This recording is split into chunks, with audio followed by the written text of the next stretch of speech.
I welcome you all in this lecture. Today we'll discuss ferrites and Faraday rotation in ferrites. Ferrites, as most of you must be knowing, that they are used in a number of microwave engineering devices like gyrators. They're used in gyrators, isolators, circulators. We'll discuss each of these devices, but first we need to understand ferrites and Faraday rotation. So first thing that we'll discuss, ferrites and Faraday rotation. Ferrites basically are non-metallic materials. They're non-metallic materials with resistivities as high as 10 raised power 14 times greater than metals. And so far as the dielectric constants is concerned, the dielectric constants range from 10 to 15, and the relative permeabilities are of the order of 1000.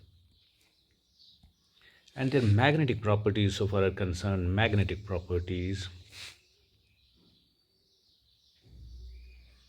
they are similar to ferrous metals.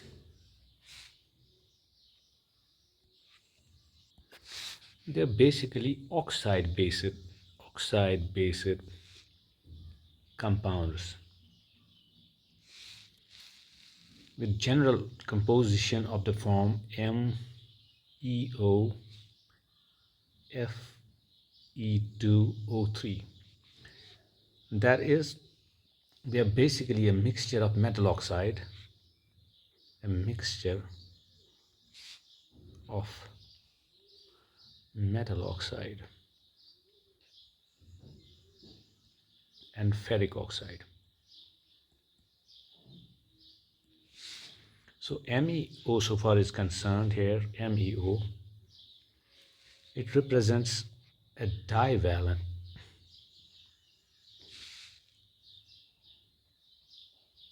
metallic oxide, such as MnO, manganese oxide, zinc oxide, cadmium oxide, or for that matter, nickel oxide, or a mixture of these. It can be a mixture of these. The interesting property about these ferrites is that they have large number of these ferrites have large number of spinning electrons.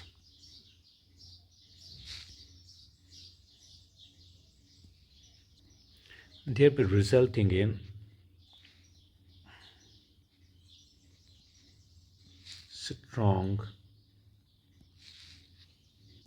magnetic properties.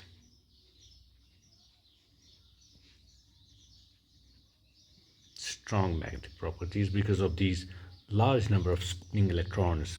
So these magnetic properties, so far as concerned, these magnetic properties are due to magnetic dipole moment. Magnetic dipole moment associated with the electron spin. With the electron spin. So because of such properties, ferrites find application in a number of microwave devices.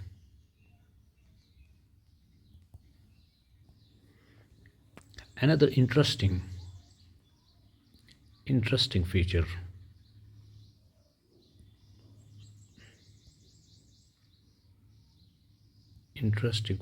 or property of these ferrites is that at microwave frequencies,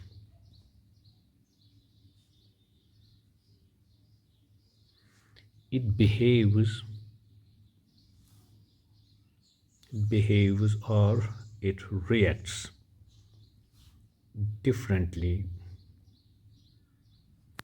to different polarizations.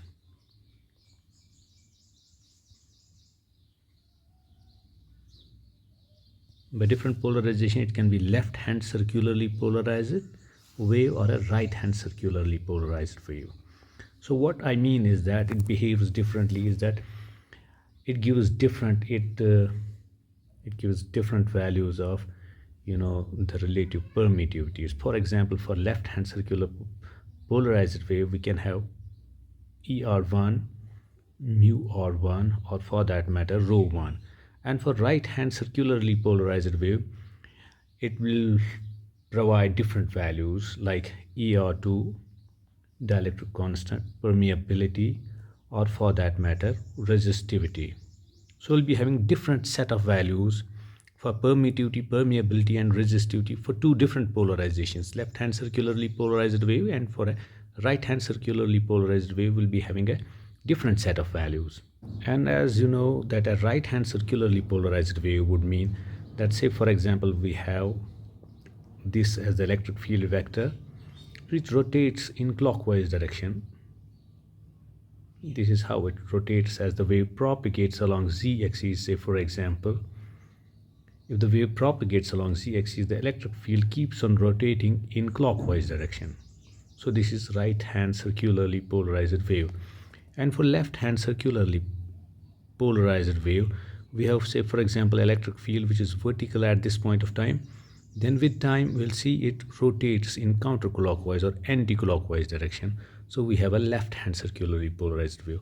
So for these two waves, right hand circularly polarized wave or for that matter left hand circularly polarized wave, we're having two different sets of values corresponding to permittivity, permeability, and resistivity. So if I can draw it completely, this would be the electric field vector.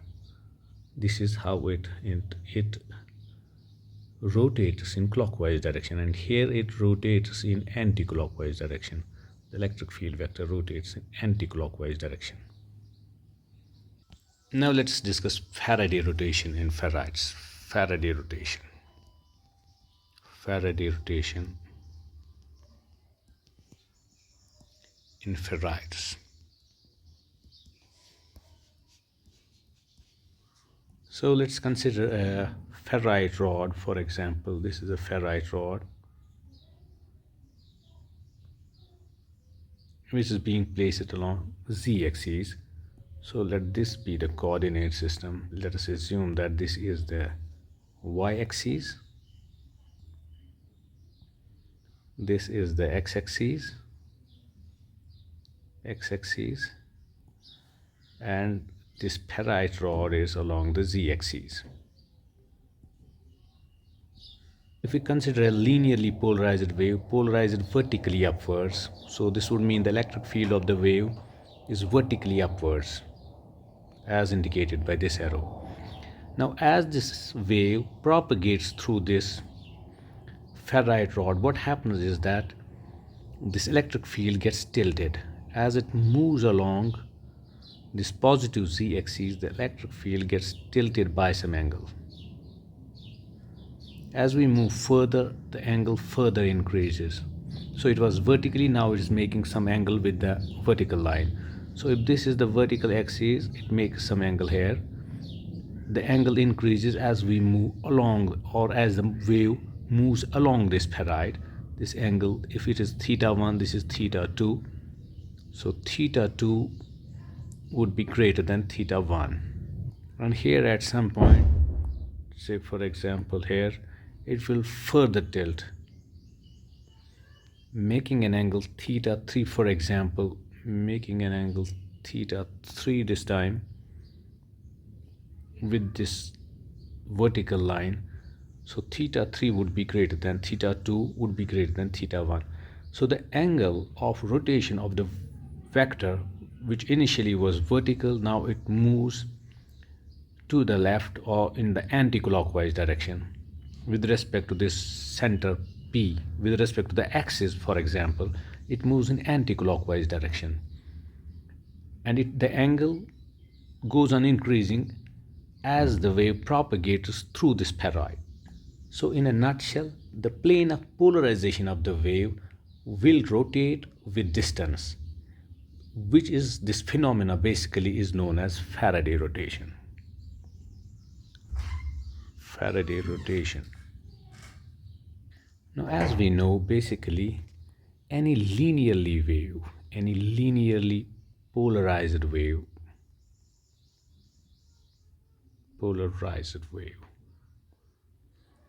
can be basically regarded as the vector sum of two waves. What are these two waves? These two waves basically are the two circularly polarized waves. One in the right RHCP, right hand circularly polarized, other is the left hand circularly polarized wave.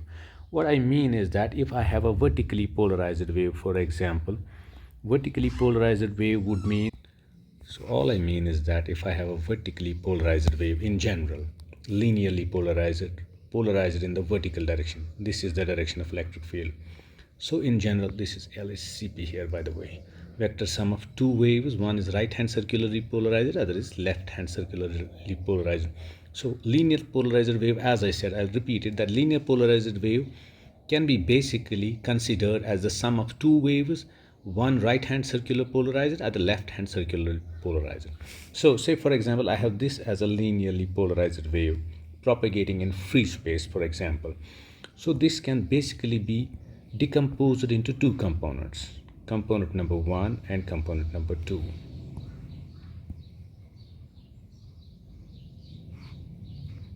So this is a linearly polarized wave, this is polarized in vertical direction. So it is basically, if it is E0, so it is, for example, sum of two waves, one with amplitude E0 by 2, other E0 by 2. So then these two, the vector sum of these two makes us this final resultant E0. So this is what generally happens. So what happens when a wave propagates in space, the amplitudes of these waves keeps on oscillating. So what happens is that, say for example, at some other point of time, this, as I said, is circularly polarized in right clockwise direction. So this component moves in clockwise direction, and this component, let me use a different color.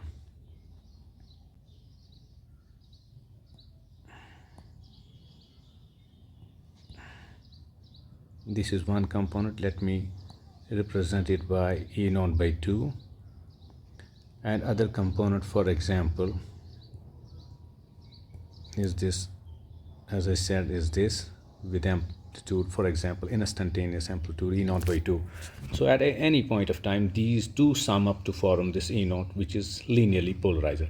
So in due course of time, what happens is that this wave oscillates, rather moves in clockwise direction. This wave, so far as concerned, moves in anti-clockwise direction. So one is clockwise RHCP, other is LHCP.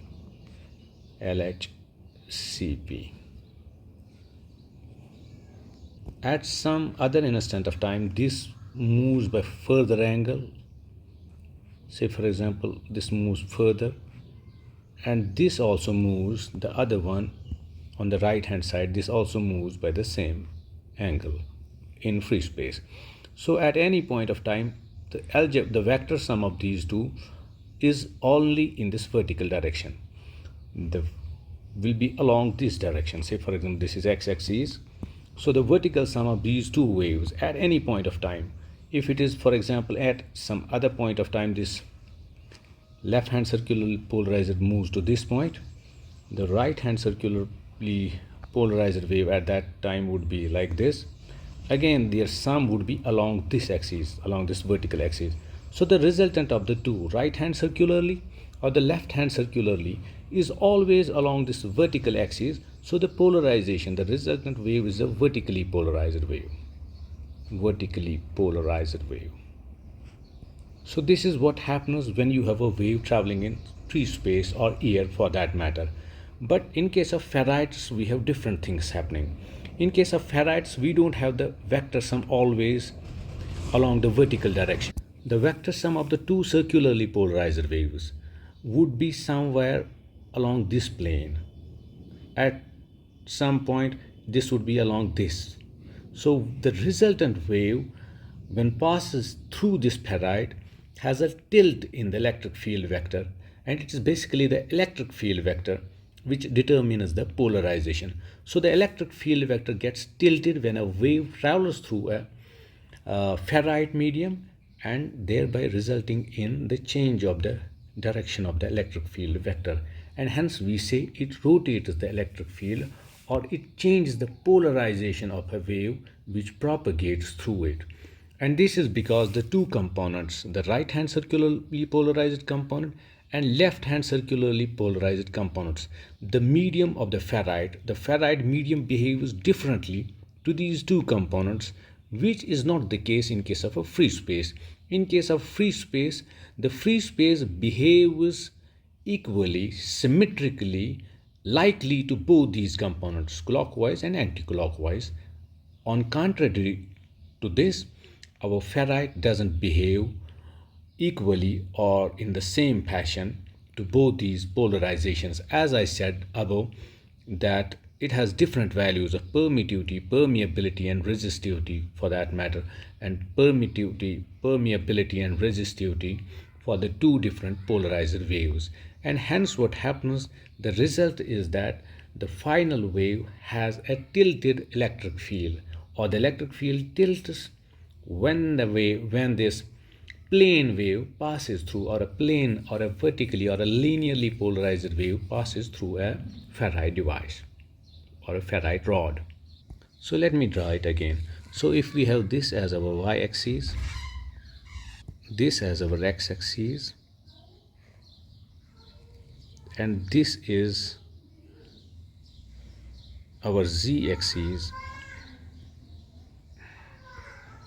So assuming that the ferrite has been placed along the z-axis, and again some magnetic field is also applied along the z-axis, because for the ferrite to work we have to apply an external static magnetic field B0. So what happens is that the electric field, which initially was vertical here, it tilts further, keeps on tilting as it moves through the ferrite rod or ferrite device, especially through a ferrite medium. So this angle is theta 1, as I said earlier.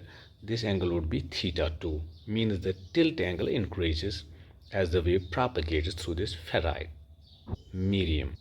In fact, the angle of rotation, this theta, the angle of rotation theta, is given by L upon 2 beta plus minus beta minus. L being the length of the ferrite rod. Length of ferrite rod. So if this is the ferrite rod, this would mean that this is L, the length of the ferrite rod. So as L increases, the tilt angle increases. And beta positive, so far is concerned, beta positive is phase shift for right hand circularly polarized wave or the clockwise component, and beta minus is the phase shift of the left hand circularly polarized wave or the component which is in anti-clockwise direction. Further, the propagation constant, as we know, propagation constant has two parts, alpha and beta, alpha being the attenuation constant, beta being the phase constant.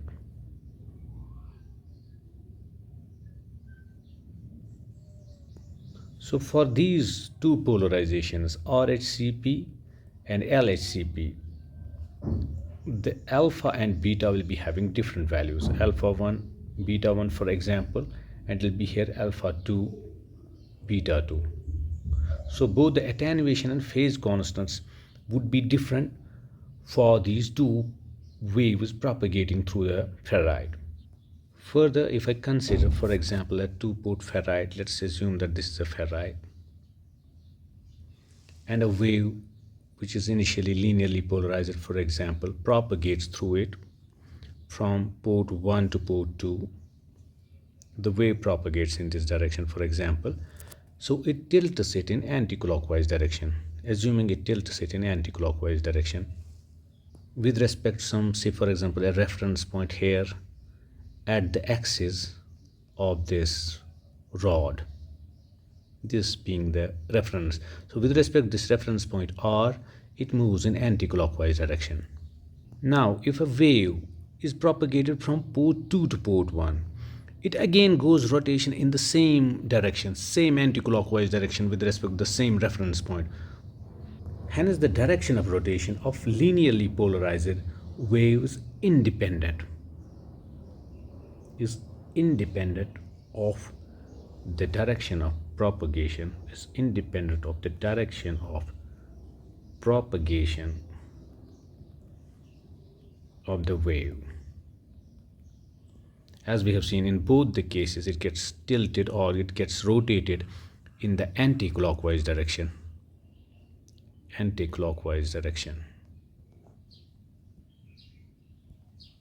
So in a nutshell, when a linearly polarized wave passes through a ferrite medium, what happens is that the plane of polarization gets tilted by some angle depending on the length and the phase constants for the clockwise and counterclockwise waves.